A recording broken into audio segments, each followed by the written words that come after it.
കഴിഞ്ഞ 2-3 ദിവസങ്ങളായിട്ട് നമ്മുടെ യൂട്യൂബ് ചാനലിൽ ഏറ്റവും കൂടുതൽ ട്രെൻഡിങ്ങിൽ വന്നുകൊണ്ടിരിക്കുന്ന വീഡിയോ ആണ് മെറീനയുടെയും പേളിമാണിയുടെയും ഇഷ്യൂ. അപ്പം മെറീന പറയുന്നത് എന്താന്ന് വെച്ചാൽ അത് 2017 കേട്ടോ, ഏകദേശം 8-9 വർഷം മുമ്പുള്ള കാര്യമാണ്. 2017 ഇത് കണക്ക് മെറീനയെ ഒരു പ്രോഗ്രാമിലേക്ക് വിളിച്ച സമയത്ത് ആ പ്രോഗ്രാം ഹോസ്റ്റ് ചെയ്തിരുന്നത് പേളിമാണിയായിരുന്നു. അപ്പൊ മെറീനയാണ് വരുന്നത് എന്ന് അറിഞ്ഞുകൊണ്ട് തന്നെ പേളിമാണി ആ പ്രോഗ്രാം 2-3 തവണ ക്യാൻസൽ ചെയ്തു. അവസാനം ആ പ്രോഗ്രാമിൽ നിന്നും ക്വിറ്റ് ചെയ്തു പോയി എന്നാണ്.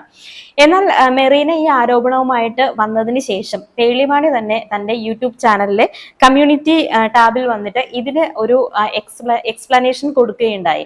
അപ്പം പേളിമാണിയുടെ ഇപ്പം ഇന്നലെ വരെ യൂട്യൂബിൽ ഈ ഒരു വാർത്ത വന്നതിന് പിന്നാലെ ഏറ്റവും കൂടുതൽ ആൾക്കാർ സപ്പോർട്ട് നിന്നത് മെറീനക്കായിരുന്നു. പേളിമാണിയെ മാക്സിമം സൈബർ ബുള്ളിങ് ചെയ്തു. ഒരുപാട് നെഗറ്റീവ്സ് പേളിമാണിക്ക് വരികയുണ്ടായി. അവസാനം പേളിമാണി റിയാക്ട് ചെയ്തിട്ട് പേളിമാണി പറഞ്ഞത് എന്താന്ന് വെച്ചാൽ, ഈ പറഞ്ഞ മെറീന വന്നതുകൊണ്ടല്ല താൻ അവിടെ നിന്ന് പോയത്. ഓൾറെഡി ഈ ഒരു ചാനലിലെ ശ്രീകണ്ഠൻ നായരുമായിട്ട് പേയ്മെന്റിന്റെ ഇഷ്യൂ സംബന്ധിച്ച് പേളിമാണിക്ക് ഒരു ഇഷ്യൂ ഉണ്ടായിരുന്നു.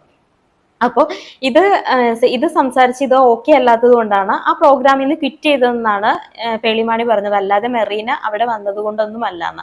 എന്നാൽ ഈ ഒരു പേളിമാണി ഇത് വന്ന് പറഞ്ഞത് കൊണ്ട് തന്നെയാണ് ഇപ്പൊ കൂടുതൽ പേർക്കും പേളിമാണിയുടെ ആ ഒരു വേർഷൻ കേട്ട് പേളിമാണിയെ സപ്പോർട്ട് ചെയ്യാനായിട്ട് തോന്നിയത്. ഇന്നലെ വരെ നമ്മൾ കൂടുതൽ ആൾക്കാരും സപ്പോർട്ട് ചെയ്തത് ഇതുകൊണ്ട് തന്നെ മെറീനയായിരുന്നു. എന്നാൽ ഇന്ന് മെറീനയുടെ ഒരു വോയിസ് ലോഗ് പുറത്തു വന്നിട്ടുണ്ടായിരുന്നു. ഈ പറഞ്ഞ പേളിമാണി ഈ ഒരു പ്രശ്നം, അതായത് പേളിമാണി ഈ മെറീന ഒരു ഇന്റർവ്യൂവിന്റെ ഇടക്കാണ് ഈ ഒരു പേളിമാണിയെ കുറിച്ച് പറയുന്നത്. അതായത് പേളിമാണി എന്നുള്ള പേര് അവിടെ പറയുന്നില്ല. പേളിമാണി എന്നുള്ള പേര് പറയാതെ തന്നെ ആർക്കായാലും ഇപ്പൊ ഒരു ഇത്രയും വലിയ ഒരു ആൾക്കാർ കാണുന്ന ഒരു ചാനലില് ഒരു ഇന്റർവ്യൂവിന് വന്നിട്ട് ഒരു മോട്ടിവേറ്റർ ആണ്, ഒരു അവതാരികയാണെന്നൊക്കെ പറയുമ്പോൾ എല്ലാവർക്കും മനസ്സിലാകും തന്നെ യൂട്യൂബ് ചാനൽ എടുത്ത് നോക്കിയാൽ തന്നെ മോട്ടിവേറ്റർ എന്നൊക്കെ കൊടുത്തിട്ടുണ്ട്. അപ്പം അങ്ങനെയാണ് പേളിമാണിയിലേക്ക് എത്തുന്നത്. പക്ഷെ അതിനുശേഷം രണ്ടാമത് ഇത് പേളിമാണിയെ കുറിച്ചാണോ എന്ന് ചോദിക്കുമ്പോൾ മെറീന അല്ല എന്ന് പറയുന്നില്ല. അപ്പം അല്ല എന്ന് പറയുന്നിടത്തോളം അവിടെ പേളിമാണി തന്നെ ആക്കാനാണ് സാധ്യത എന്നുള്ളത് ആൾക്കാർ മനസ്സിലാക്കിയിട്ടാണ് പേളിമാണിയെ ഇത്രയും സൈബർ ബുള്ളിങ്ങിന് ആൾക്കാർ ഇരയാക്കിയത്. എന്തായാലും മെറീനയുടെ ആ ഒരു വോയിസ് ക്ലിപ്പ് പുറത്തു വന്നിട്ടുണ്ട്. ആ വോയിസ് ഒന്ന് നമുക്ക് കേട്ടു നോക്കാം.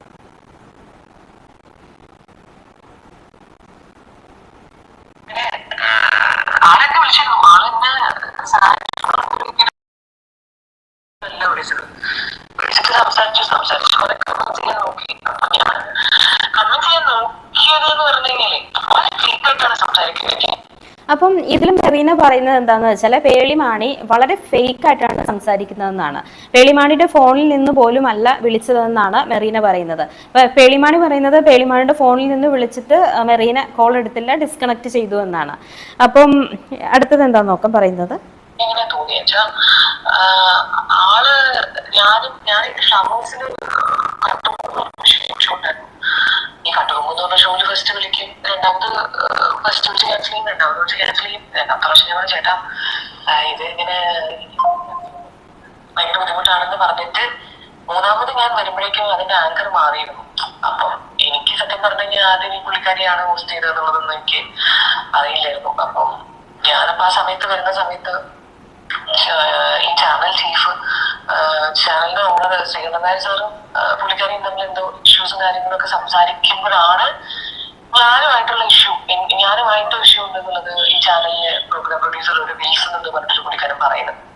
അപ്പം ഇതിൽ മെറീന പറയുന്നത് എന്താന്ന് വെച്ചാൽ, മെറീനയെ ആ ഒരു പ്രോഗ്രാമിലേക്ക് വിളിക്കുന്ന സമയത്ത് ആദ്യത്തെ തവണ വിളിച്ചു ക്യാൻസലായി, രണ്ടാമത്തെ തവണയും മൂന്നാമത്തെ തവണയും വിളിച്ച് ക്യാൻസൽ ചെയ്തു എന്നാണ് പറയുന്നത്.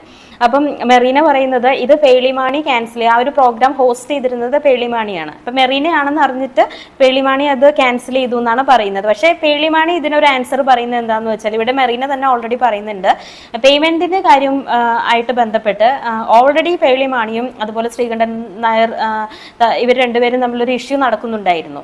അപ്പൊ അതുകൊണ്ട് തന്നെ പേളിമാണി അതിൽ നിന്ന് ക്വിറ്റ് ചെയ്തു പോയതാണെന്നാണ് ഇവിടെ മെറീനയും പറയാതെ പറയുന്നുണ്ട്, പേളിമാണിയും പറയുന്നുണ്ട്. അല്ലാതെ മെറീന വന്നതുകൊണ്ടല്ല പേളിമാണി ക്വിറ്റ് ചെയ്തതെന്ന് പറയുന്നുണ്ട്. പിന്നെ മറ്റൊരു കാര്യം എന്താണെന്ന് വെച്ചാൽ, ഈ ഒരു ഇന്റർവ്യൂവിന്റെ സമയത്ത് തന്നെ ഈ മെറീന പറയുന്ന ഒരു കാര്യമുണ്ട്, 2017 ഇത് നടന്നത്. ഏകദേശം ഒരു 6-7 വർഷം കഴിഞ്ഞതിന് ശേഷം ഇപ്പോഴാണ് ഈ ഒരു ഇഷ്യൂ ഇങ്ങനെ മെറീന പുറത്തേക്ക് പറയുന്നത്.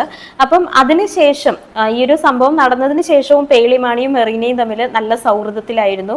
ഒരുമിച്ച് പുറത്തു പോകും, സംസാരിക്കും, പല പ്രോഗ്രാമിൽ കാണുമ്പോഴും സുഹൃത്തുക്കളെ പോലെ സംസാരിക്കുമായിരുന്നു. അതുപോലെ തന്നെ പേളിമാണിയുടെ വിവാഹത്തിനും ഈ പറഞ്ഞ മെറീനയെ വിളിച്ചു. അവര് സന്തോഷത്തോടെ പോയി അത് ആ ഒരു ഫംഗ്ഷനിലൊക്കെ പങ്കെടുത്തു എന്നാണ് പറയുന്നത്. അപ്പം അങ്ങനെ വിരോധമുള്ള അല്ലെങ്കിൽ ഇത്രയും ദേഷ്യമുള്ള ഒരാൾ എന്തിനാണ് അന്ന് ആ ഒരു ചിരിച്ച് പേളിമാണിയുടെ കൂടെ ഒരുമിച്ച് സംസാരിക്കുന്നതും അതുപോലെ തന്നെ മാരേജിനൊക്കെ വിളിക്കുമ്പോൾ പോകുന്നതും? അപ്പം അതിൽ തന്നെ ഒരു എന്താ പറയുക, ഇത് ഒരു ഫേക്ക് ആയിട്ടുള്ള ഒരു അലിഗേഷൻ പോലെയാണ് നമുക്കിത് തോന്നുന്നത്. പിന്നെ പറയാൻ പറ്റില്ല, കാരണം എത്രയോ വർഷങ്ങൾ കഴിഞ്ഞാലും ചില കാര്യങ്ങളൊക്കെ ഒരു മനസ്സിൽ ഫീൽ ആയിട്ടുണ്ടെങ്കിൽ അത് മെറീന 100% ഫേക്ക് ആണെന്ന് പറയാൻ പറ്റില്ല. അതിന്റെ കാരണം എന്താന്ന് വെച്ചാൽ ചിലപ്പോൾ ഇങ്ങനെ ഒരു കാര്യം ഫീൽ ചെയ്തിട്ടുണ്ടാവും മനസ്സിൽ. അതിനുശേഷം പിന്നെ ഇതൊരു ഓപ്പർച്യൂണിറ്റി വന്നപ്പോൾ, ഇപ്പോൾ ഒരു ഇന്റർവ്യൂവിൽ ക്ഷണിച്ചു കഴിഞ്ഞപ്പോഴാണ് മെറീന ഇത് ആൾക്കാരോട് ഷെയർ ചെയ്യുന്നത്. അപ്പൊ ഇങ്ങനെ ഒരു ഓപ്പർച്യൂണിറ്റി വന്നപ്പോഴായിരിക്കും ചിലപ്പോൾ മെറീനക്ക് അത് എക്സ്പ്രസ് ചെയ്യാൻ സാധിച്ചത്. അപ്പം ചിലപ്പോൾ ഇവരുടെ തമ്മിൽ അതിനുശേഷം ഈ ഒരു ഇൻസിഡന്റിനെ കുറിച്ച് ഇവർ തമ്മിൽ സംസാരിക്കാത്തത് കൊണ്ട് തന്നെ ആ ഒരു തെറ്റിദ്ധാരണ മനസ്സിൽ കിടന്ന് അത് വളർന്നതുമാകാം. അപ്പം പേളിമാണിയോട് ഇത് സംസാരിച്ചാലാണെങ്കിൽ മാത്രമാണല്ലോ ഇതിനെക്കുറിച്ച് ഇത് എക്സാക്ട് എന്താണ് ഉണ്ടായ കാര്യം എന്ന് ഇവർക്ക് മനസ്സിലാകൂ. പക്ഷെ ഇത് ഒന്നും പറയാതെ മനസ്സിൽ വെച്ച് അത് വളർന്ന് ആ ഒരു ദേഷ്യമായി. പിന്നെ ഒരു ഇന്റർവ്യൂവിൽ ഇതിങ്ങനെ പറയേണ്ടി വന്നൊരവസ്ഥ ഉണ്ടായി. അപ്പോൾ ഇങ്ങനെ ആക്സിഡന്റലി പറഞ്ഞതാണ്, ഒരു ഇന്റൻഷനലി എന്തെങ്കിലും പ്രോബ്ലം വരണം അല്ലെങ്കിൽ ഇത് പേളിമാണിയുടെ പേര് ഇതിലേക്ക് വലിച്ചിടണം എന്ന് വിചാരിച്ചല്ല ഇത് പറയുന്നതെന്നും മെറീന ഇവിടെ പറയുന്നുണ്ട്. എന്തായാലും മെറീന പറഞ്ഞ രണ്ടാമത്തെ വോയിസ് ഒന്ന് കേട്ടു നോക്കാം. ഇതെല്ലാം കഴിഞ്ഞു. ഇപ്പം ഇവരെടുത്തിപ്പം ഇവരെന്നെ ഫോണിൽ വിളിച്ച സമയത്താണെങ്കിലും ഞാനിങ്ങനെ പറഞ്ഞതെല്ലാം കേട്ടു. ഞാൻ എന്നിട്ട് റിപ്പീറ്റഡ്ലി പറഞ്ഞുകൊണ്ടിരുന്നത് എനിക്ക് നിങ്ങളുടെ ഇഷ്യൂസും കാര്യങ്ങളൊന്നും ഇല്ല. പക്ഷെ എനിക്ക് ഒരു ഇൻസിഡന്റ് ഉണ്ടായി, ഇതിലെനിക്ക് വിശ്വസിക്കാതിരിക്കേണ്ട കാര്യങ്ങളൊന്നും ഇല്ല. കാരണം ഇവര് തന്നെ വേറൊരു ആർട്ടിസ്റ്റിനെ എടുത്ത് പറഞ്ഞിട്ടുണ്ട് ഞാനിങ്ങനെ ചെയ്തു. കാരണം മുംബൈ ഏതൊരു പടം, മുംബൈ ടാക്സി ഏതൊരു പടത്തില് അവരായിരുന്നു ആദ്യം കാസ്റ്റ് ചെയ്തത്. അതിനുശേഷം അത് എന്നെ ആക്കിയപ്പോൾ അവർക്ക് അത് ഭയങ്കര മാനസികമായ പ്രശ്നം ഉണ്ടായിരുന്നു.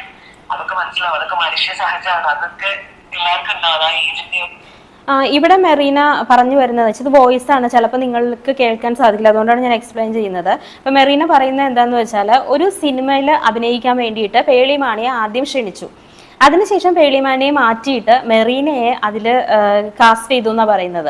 അപ്പോൾ അതിൻ്റെ ഒരു ദേഷ്യം പേളിമാണിക്ക് ഉണ്ടാകാം. അന്നത്തെ ഒരു ഏജ് എന്ന് പറയുന്നത് ഇപ്പോൾ ഇപ്പോഴത്തെ 30s, അന്നത്തെ ഏജ് എന്ന് 20s ഒക്കെയാണ്.